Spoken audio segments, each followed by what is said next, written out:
I love going live. This has been so fun. So fun. Anyway, hi. Wait, I want to open Granola. I want to get my transcript here. Look, I'm really fairly inspired today. I'm going to get to my most important thing, which I don't think is the most important thing to share on these calls, but it is something that I'm enjoying archiving. Today, I want to talk to you about, actually, I have a small bit of advice to stop selling time and start selling your results. Look, every time, if you're in any service business, this goes for any service business, but especially in our digital space here. And I'm a web designer. I have a web design agency. If you're branding or SEO or graphic design or marketing, whatever it is, okay, every time we interface with clients and we start talking about time, we stop being a strategic partner and become a bit of a stopwatch, right?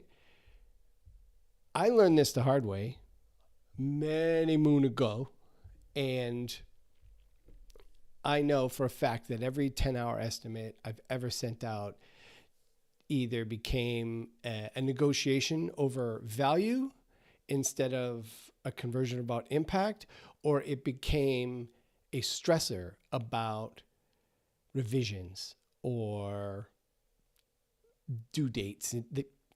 It becomes really difficult to have a conversation about the thing you're actually creating and the value that provides to a business.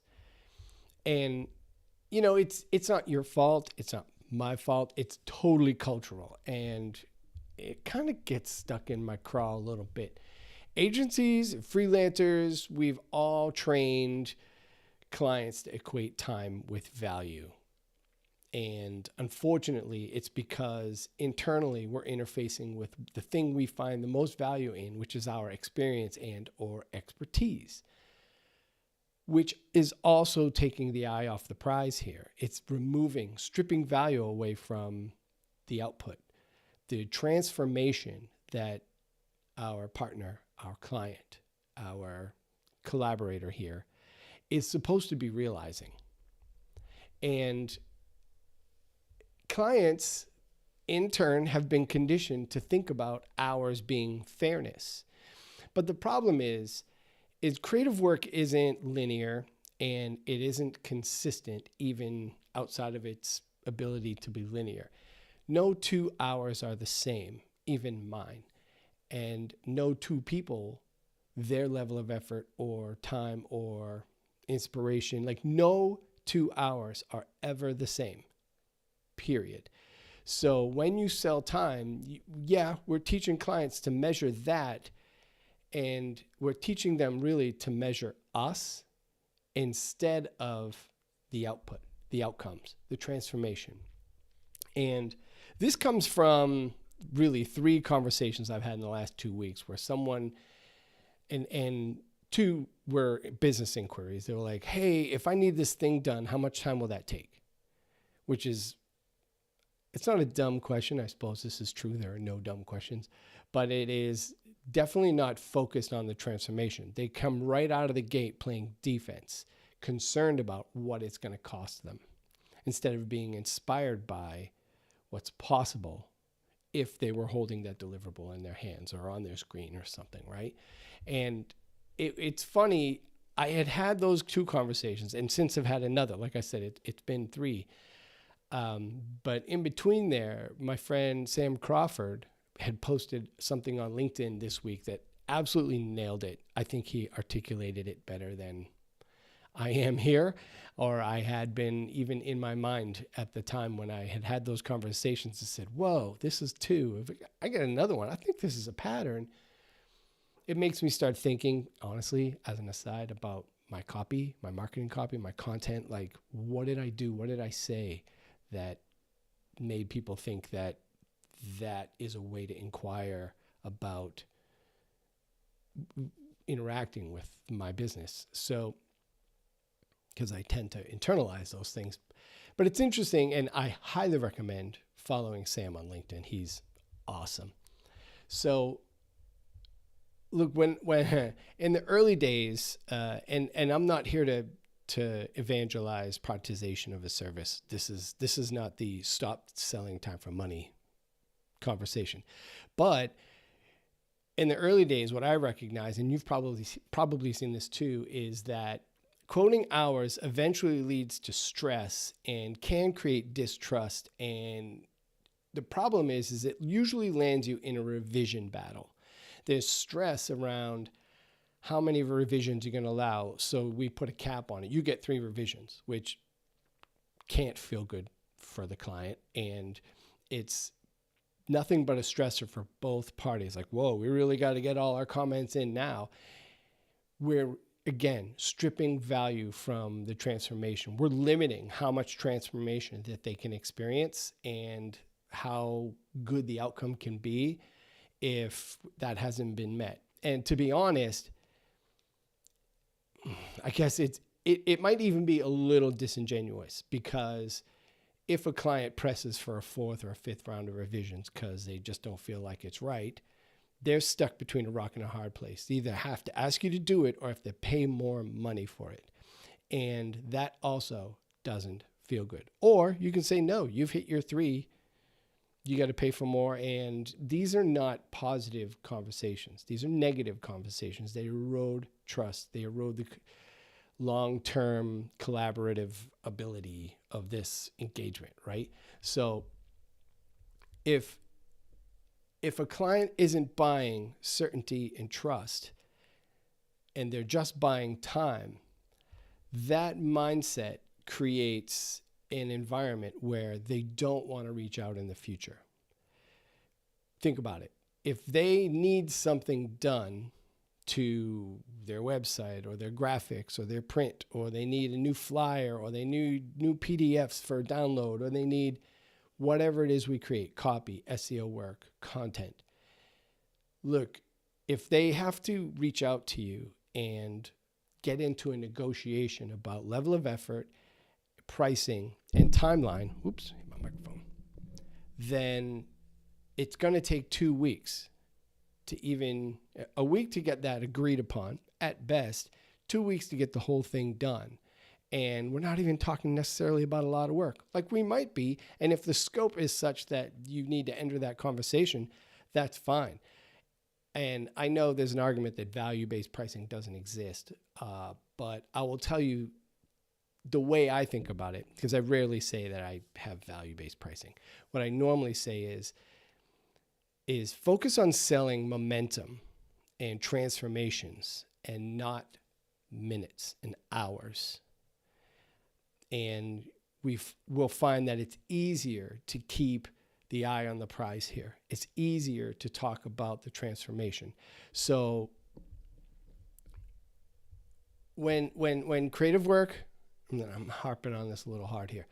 When creative work turns into math, everything gets second guessed, and we're not focused on the finish line and how it feels to be on the finish line. It's a distraction. So have a great process.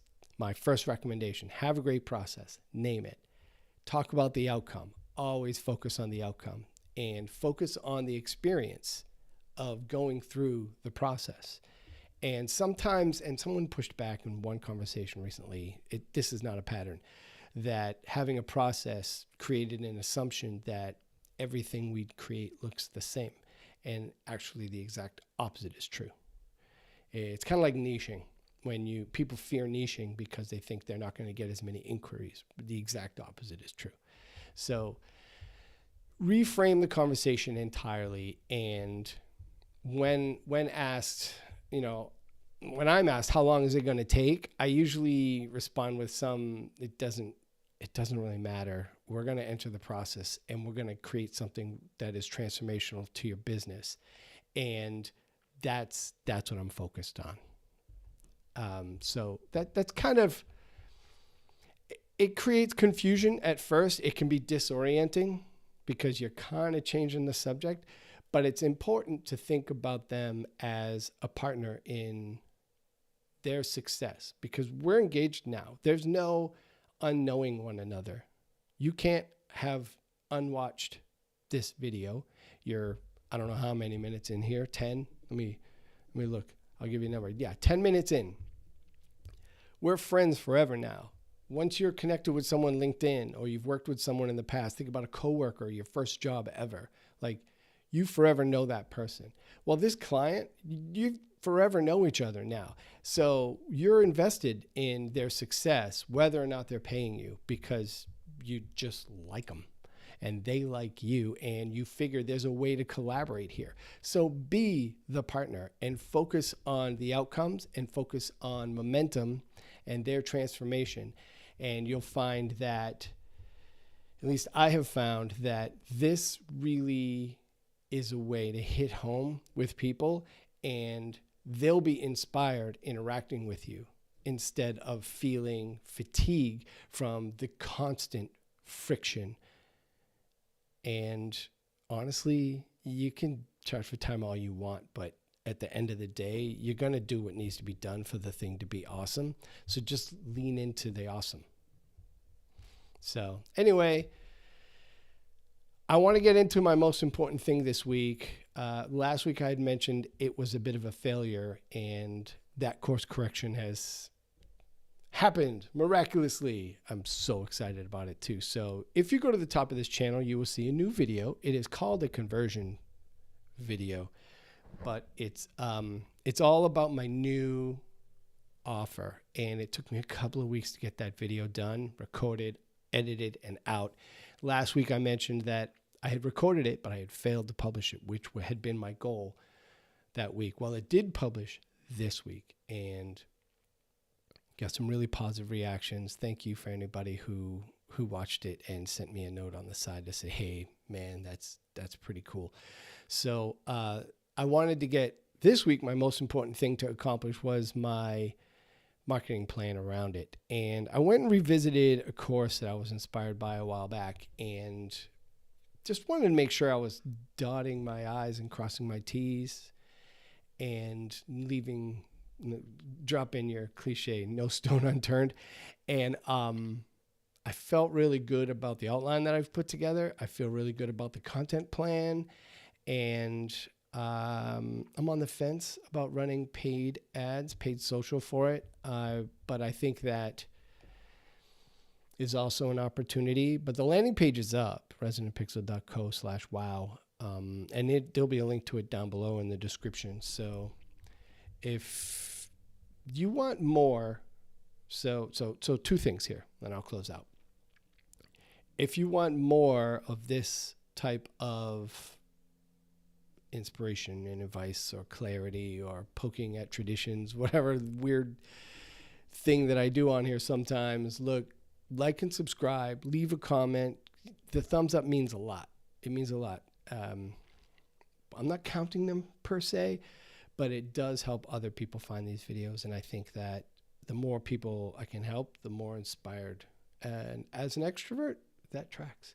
The next thing is, if you are stuck in your Squarespace website and you need some help, that Wow and Flutter program that I mentioned in that video that's at the top of my channel is available to you. It's crazy affordable. I think it's a really great opportunity to help you get unstuck in Squarespace, whether it is not having a plan or if the challenge is not feeling like you're a designer or you're not technical enough. The whole point is to overcome that. So I'm building it in there now, and it's at resonantpixel.co/wow. And there'll be a link in the description. I super appreciate you making it almost 15 minutes into this video. Awesome. I mean, you're awesome. Inspire me every day. And I can't say how much fun doing these live videos has been. Since January, I've posted 100 of these, and it's just been an absolute ride. I cannot wait to turn the corner into the new year, which I know is 2 months away, but we're heading into the holidays, and then it's all a blur for the remainder of the year. You know it, and I know it. So, look, we're pressing on here. So my most important thing is done. I'm excited about that. And I thank you for watching. Like and subscribe. Leave me a comment. Thank you for the thumbs up, yo. Someone just left a thumbs up. What's up? Appreciate you. And I will see you next Friday right here. It's going to be Halloween. So you know, whatever I share will be kind of spooky. Is that cliche? I think that's cliche. I don't know what you would call that, but yeah. Have a great weekend, and I will see you next week. Go get it next week.